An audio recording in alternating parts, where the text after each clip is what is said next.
The maximum security south wing of Ravenwood Correctional Facility operated like clockwork. But for Julian Brooks and Zion Clark, this rigid environment became the unlikely place where their relationship began, a story that would ultimately end in a gruesome crime scene. The sprawling concrete complex, hidden in the rural outskirts of the state, housed over 1,200 inmates, most serving sentences of 10 years or more. Among them, Julian and Zion found each other, a connection that provided rare comfort in an environment designed to strip away humanity. But what began as mutual protection and emotional solace would spiral into obsession, jealousy, and finally, murder. Julian Brooks entered Ravenwood in 2017, sentenced to 12 years for armed robbery. At 32, he was no stranger to incarceration, having served shorter sentences at other facilities. Broad-shouldered and taciturn, he quickly established himself as someone not to be challenged. 3 months after Julian's arrival, Zion Clark was transferred to Ravenwood from a medium security facility after a reclassification of his status. At 27, Zion had been incarcerated since age 22 for drug trafficking. Unlike Julian, Zion presented as feminine, identifying as a transgender man despite being housed in a male facility. Among the population at Ravenwood, Zion was known for meticulously maintained eyebrows, carefully styled hair, and handmade modifications to the standard issue uniform that suddenly emphasized a feminine silhouette. The prison administration reluctantly accommodated some aspects of Zion's gender expression, allowing longer hair and permitting certain commissary items while denying others, including hormone therapy. This half-acknowledged status created additional vulnerabilities in an already dangerous environment. According to inmates later interviewed, Julian first noticed Zion in the recreation yard.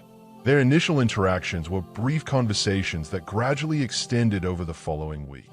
By the 1-month mark of their acquaintance, the two were regularly seen together during meals and free periods. Prison relationships form under extreme constraints. Physical contact is limited and surveilled. Privacy is nearly non-existent. Yet within these narrow confines, inmates create intimate bonds that follow their own unwritten rules and rituals. For Julian and Zion, their relationship began as a mutual protection arrangement, common enough in prison ecosystems, but evolved into something deeper. Julian provided physical protection. Zion offered emotional support and affection rarely found in the hypermasculine prison environment. They were tight, different from most hookups you see and hear, an inmate later told investigators. Julian wasn't playing, and Zion wasn't just surviving. They actually cared about each other, at least at first. The prison staff noted the relationship in their reports, but took minimal action. Such arrangements were tolerated as long as they didn't disrupt the facility's operation or create security concerns. Indeed, stable relationships often reduced violence and disciplinary issues among participants. In the narrow window between dinner and lockdown, Julian and Zion would sit at a corner table in the recreation room, sometimes simply talking, other times playing cards. During yard time, they'd walk the perimeter together. These small rituals established them as a recognized pair within the prison's social hierarchy. For nearly 14 months, their relationship appeared stable. Julian displayed uncharacteristic patience and even gentleness with Zion. Zion, in turn, showed loyalty and provided emotional support during Julian's failed appeal and a denied parole hearing. The first signs of trouble emerged gradually. Corrections officers noted increased agitation in Julian during the spring of 2020.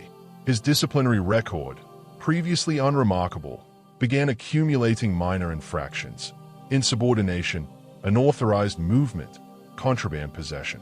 Julian started getting edgy, a guard later recalled. More territorial, watching Zion all the time.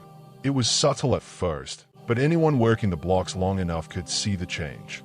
The surveillance was initially dismissed as typical possessiveness, common enough in prison relationships, where control often substitutes for trust.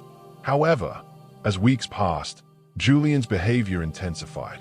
During meals, he began positioning himself to maintain visual contact with Zion. He altered his work schedule in the laundry facility to align with Zion's movements. Prison records indicate 3 separate incidents where Julian confronted other inmates who had engaged in extended conversations with Zion. None escalated to physical violence, but witnesses described the encounters as intense and threatening.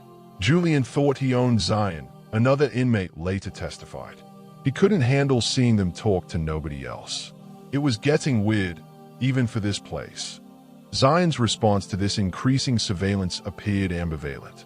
Some witnesses described efforts to reassure Julian, while others recalled seeing Zion deliberately engaging with other inmates when Julian was present, seemingly testing boundaries or asserting independence.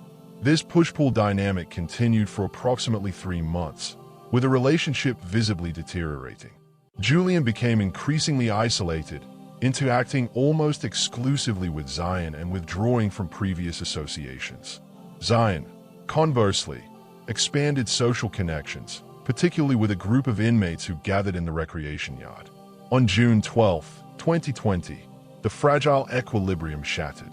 Security footage from that date shows Zion entering the cell of another inmate during an unauthorized period. The cell belonged to a recent transfer, a younger man serving his first sentence for financial fraud. Julian, working his shift in the laundry facility, was unaware of the meeting.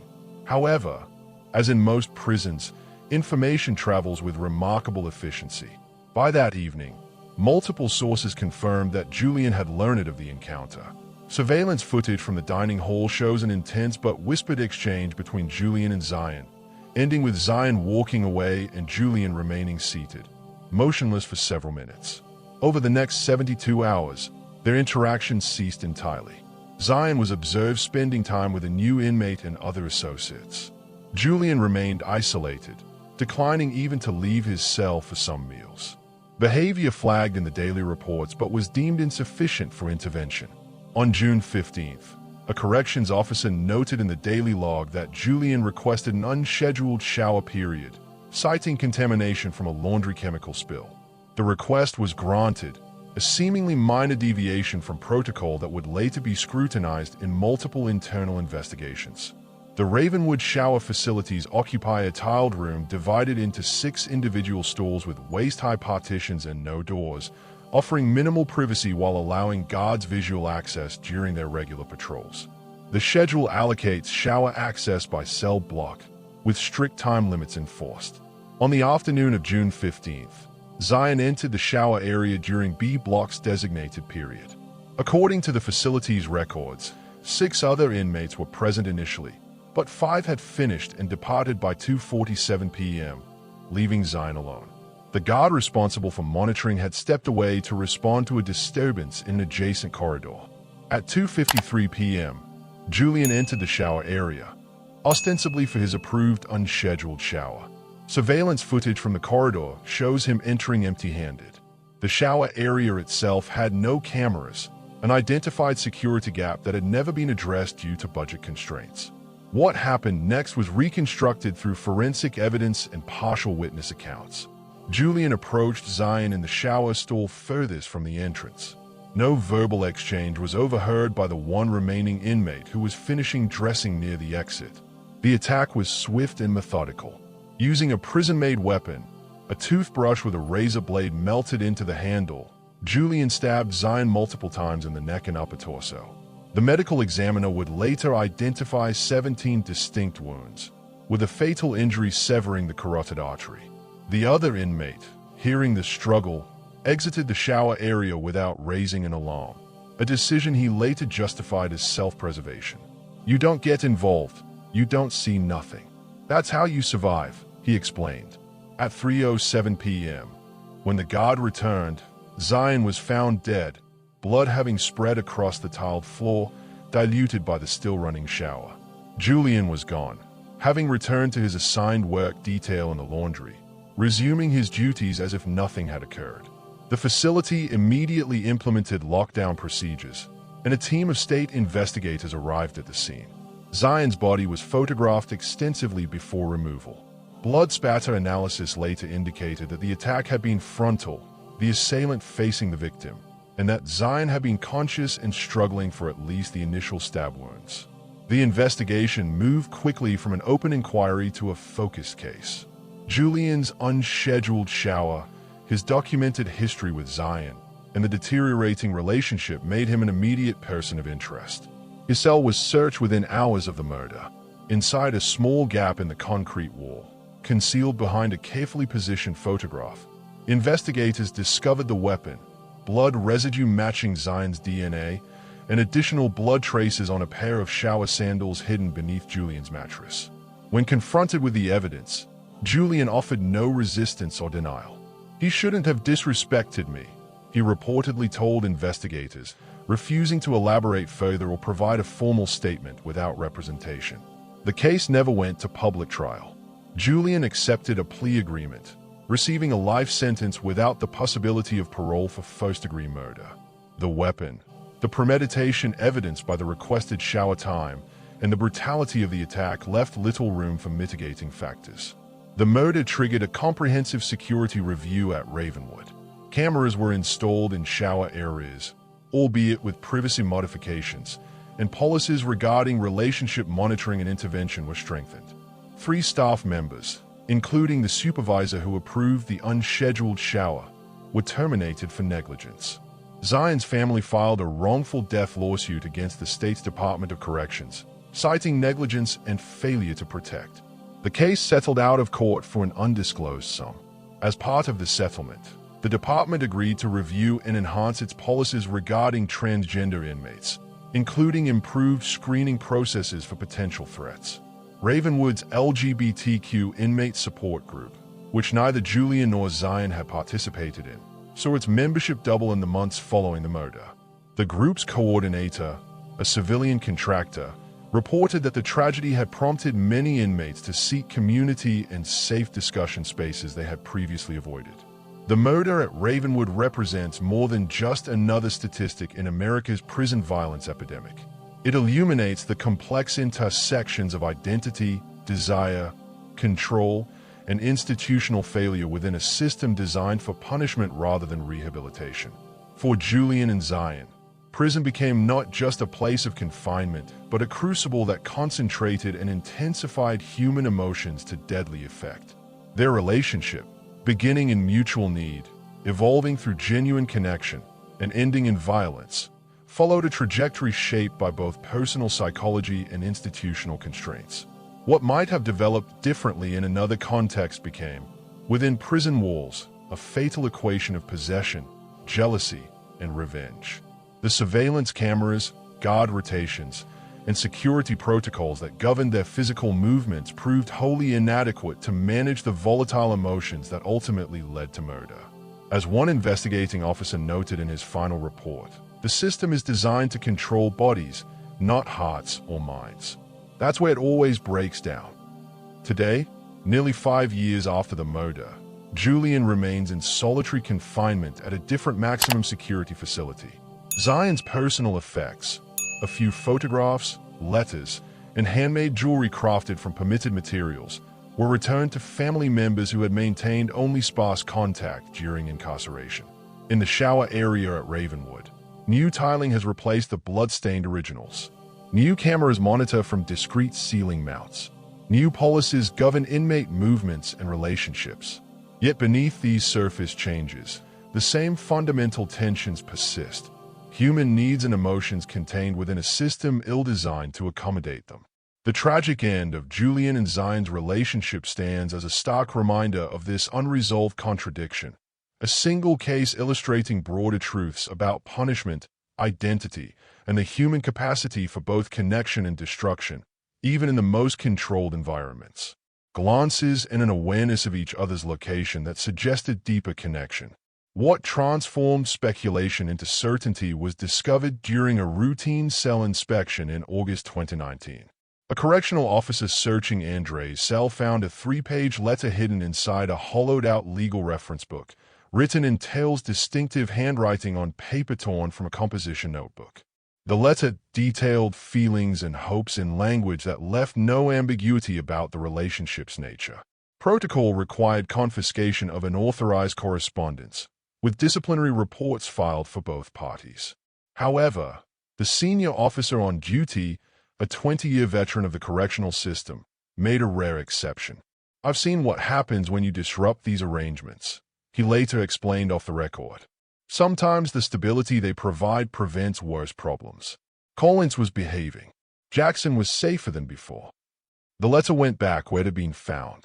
This unofficial sanction, or at least tolerance, allowed the relationship to develop further, though always constrained by the realities of incarceration. Physical contact remained limited to brief touches during meal periods or recreation time. Privacy was non-existent. Their emotional intimacy had to exist primarily through conversations in monitored spaces and carefully exchanged notes. For nearly 8 months, the relationship appeared to provide mutual benefits. Andre experienced a reduction in disciplinary incidents, channeling his focus into protecting Terrell and maintaining his library position. Terrell found a measure of safety in a dangerous environment and an emotional connection in a place designed to prevent it. Corrections officers informally acknowledged the arrangement, sometimes assigning the two to the same work details or recreation periods.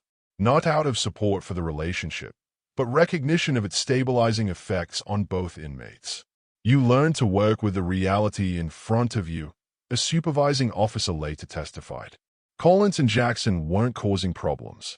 That's rare enough that you don't interfere without good reason. The first significant strain appeared in March 2020 when the facility implemented distancing protocols. Library services were suspended, recreation periods were staggered to reduce crowding, and meals were delivered to cells rather than served in the communal dining hall. These measures, while medically necessary, severely limited contact between inmates housed in different blocks.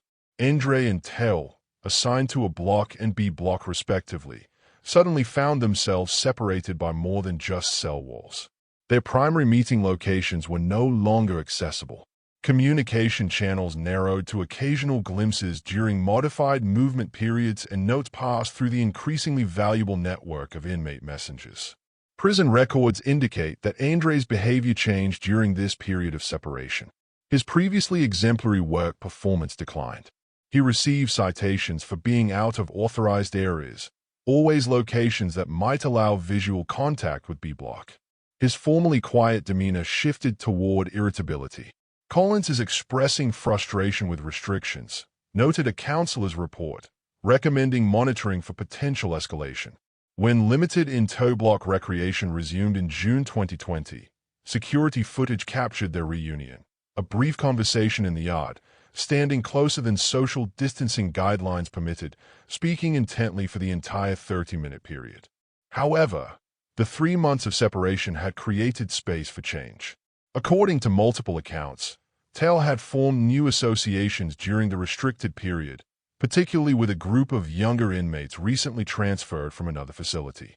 Records from the post-rest period show Terrell increasingly dividing social time between Andre and the new group. Surveillance footage captures extended conversations between Terrell and Calvin during meals and recreation periods, sometimes within Andre's line of sight. You could feel the tension building, recalled an inmate who shared a work assignment with Andre. Collins would just stop whatever he was doing and stare across the yard when Jackson was talking to these other inmates. Not saying anything, just watching. Getting darker every day. On August 17, 2020, a critical incident occurred in the laundry facility, where both Andre and Terrell had recently been assigned. According to the official report, Andre confronted Terrell about the relationship with Calvin, leading to a heated exchange witnessed by at least 4 other inmates.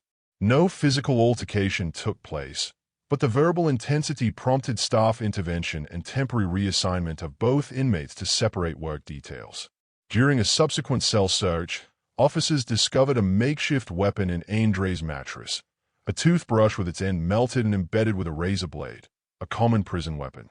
While Andre denied knowledge of the item, the discovery resulted in 2 weeks of disciplinary segregation. Upon return to the general population in early September, Andre initially appeared calmer. He resumed his previous routines, regained library privileges as COVID restrictions continued easing, and made no attempts to contact Terrell directly. This apparent acceptance was misinterpreted by both staff and fellow inmates. What appeared as resignation was instead calculated withdrawal. Andre was planning. The truth about what happened during those 2 weeks in segregation emerged only after subsequent events. Andre's cellmate during that period later revealed that Andre had spent hours silently staring at the wall, occasionally murmuring the same phrase, "Can't let it happen again." The cryptic statement referenced a pattern in Andre's life, abandonment and betrayal that had defined his relationships since childhood. Court psychologists had previously documented this trauma response in evaluations conducted during his earlier convictions. For Andre, Terrell's perceived rejection was triggering a psychological response far more complex than simple jealousy. All maximum security prisons contain blind spots, areas where surveillance cameras have limited coverage or where architectural features create shadowed zones. At Raven Crest, one such area was the corner of the recreation yard, where an equipment shed created a triangular space partially obscured from both camera coverage and direct line of sight from the guard posts. This surveillance gap was well known to long-term inmates, who referred to it as the blind spot.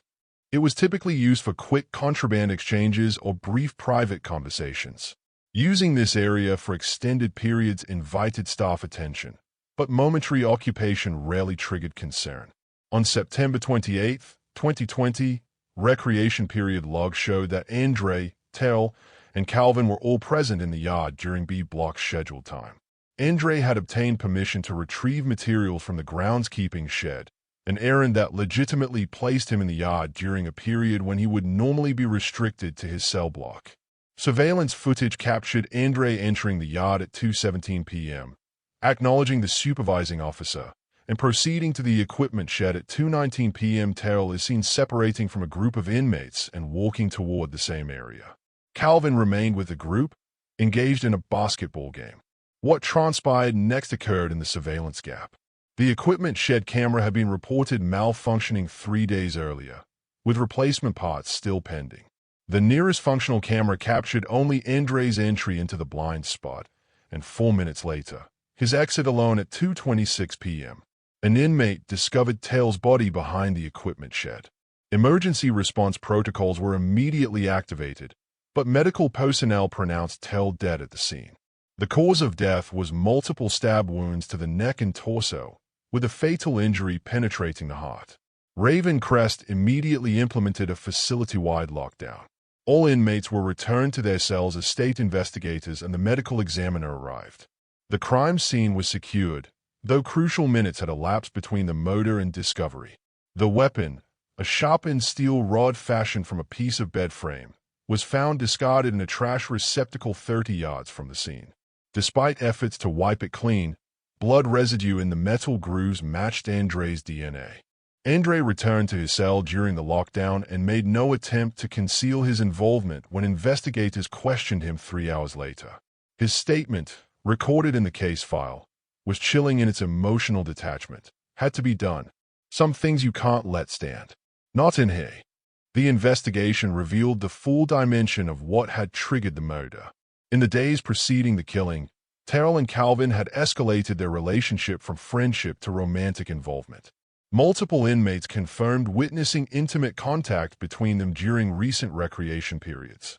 More significantly, a search of Terrell's cell uncovered a letter intended for Andre but never delivered. In it, Terrell explained the decision to end their relationship in favor of pursuing the connection with Calvin. The letter expressed gratitude for Andre's protection and affection, but cited the nearly 2-decade age difference and Andre's eventual longer sentence as reasons for the change. "I need to think about my future outside," Terrell had written. "Calvin gets out the same year I do. We can have a life together. I'll always care about you, but I have to make this choice for myself." The letter, dated September 26th, was found folded inside Terrell's journal. Whether Andre had somehow learned of its contents through the Prison Information Network became a central question in the investigation. Several inmates later claimed that Terrell had discussed the planned breakup with friends, making it likely that word had reached Andre before the fatal encounter. As the investigation progressed, attention turned to the systemic failures that had enabled the murder. The malfunctioning camera had been reported repeatedly over several days without repair. The decision to allow Andre access to the yard during another block's recreation period violated standard protocols. The weapon itself had been fashioned from facility infrastructure that should have been regularly inspected for integrity. Internal reviews identified at least 7 points where intervention might have prevented the tragedy. Staff reductions due to budget constraints had left critical positions unfilled. COVID-19 protocols had disrupted normal supervision patterns. Documentation of the increasingly obvious triangle between Andre, Terrell, and Calvin existed in multiple daily logs, but had never been elevated to the threat assessment team. Most damning was the discovery that Andre had been flagged for psychological evaluation following his disciplinary segregation, but had never been seen by mental health staff. The referral form was found still pending, marked as non-urgent. These institutional failures became the focus of subsequent litigation as Terrell's family filed a wrongful death lawsuit against the State Department of Corrections. The suit alleged negligence in the duty of care and failure to follow established safety protocols. The tragedy of this case is its predictability, the family's attorney stated in preliminary hearings. Every element was visible, documented, and ignored until it culminated in murder. Behind the clinical language of the investigation and legal proceedings lay the human reality of lives destroyed. Terrell Jackson, described by family as creative, resilient, and determined to rebuild a life after incarceration, had been just 3 years from potential parole. Personal effects collected from his cell included a notebook filled with designs for clothing Terrell hoped to create after release, along with course completion certificate from every educational program offered at both previous facilities in Ravencrest. For Andre Collins, the murder marked the final termination of any possibility of rehabilitation or release. His plea agreement to second-degree murder added a life sentence without the possibility of parole to his existing term. Transferred to a maximum security facility in another state, he disappeared into the darkest corners of the carceral system. The third prisoner involved in this tragic triangle requested protective segregation following the murder. Eventually transferred to minimum security to complete his sentence, he provided key testimony about the relationship's progression but maintained that he had never intended to come between Andre and Terrell. "I didn't understand what I was walking into," he told investigators. In here, relationships aren't just relationships. There's survival, identity, everything, all at once. I didn't see how serious it was until too late. The corrections officers and administrators involved faced varying consequences. 3 staff members were terminated for protocol violations. The warden took early retirement as the investigation concluded. The facility's operating procedures underwent comprehensive revision, with particular attention to surveillance systems and relationship monitoring. Today, Ravencrest Penitentiary continues its operation. The physical location of the murder is now undetectable to new arrivals. The equipment shed was demolished and replaced with an open seating area, fully visible from all angles. Additional cameras eliminated the surveillance gap. New signage reminds both inmates and staff about relationship violence, warning signs, and reporting procedures. Yet, the institutional memory remains. Officers who worked that day still reference the Collins incident when training new staff. The love letter that triggered the initial official awareness of the relationship is preserved in the case file, its faded ink and careful handwriting a poignant artifact of a connection formed against all institutional barriers. In the broader context of prison violence, the murder represents more than just another statistic. It illuminates the complex intersections of identity, desire, institutional constraint, and human need. The relationship between Andre and Terrell, beginning in mutual support, evolving through genuine affection, and ending in violence, followed a trajectory shaped both by personal psychology and by the pressure cooker environment of incarceration. The facility's memorial garden, created as part of the settlement with Terrell's family, contains a small plaque with no name, just an A and the words, "Remember our humanity." For most inmates, the period at Ravencrest stands as a silent reminder of how even in a system designed to control every aspect of human behavior, emotions remain ungovernable and sometimes deadly. As one longtime staff member reflected on the 5th anniversary of the incident, people outside think prison relationships aren't real because of the environment. What they don't understand is that in here, they're more real than anything. They are compressed, intensified. Everything that might take years to develop on the outside happens in months or weeks. The connections are faster, deeper, and when they break catastrophically. Andre and Terrell showed us that. I just wish the lesson hadn't cost a life. The case file remains in the state archives.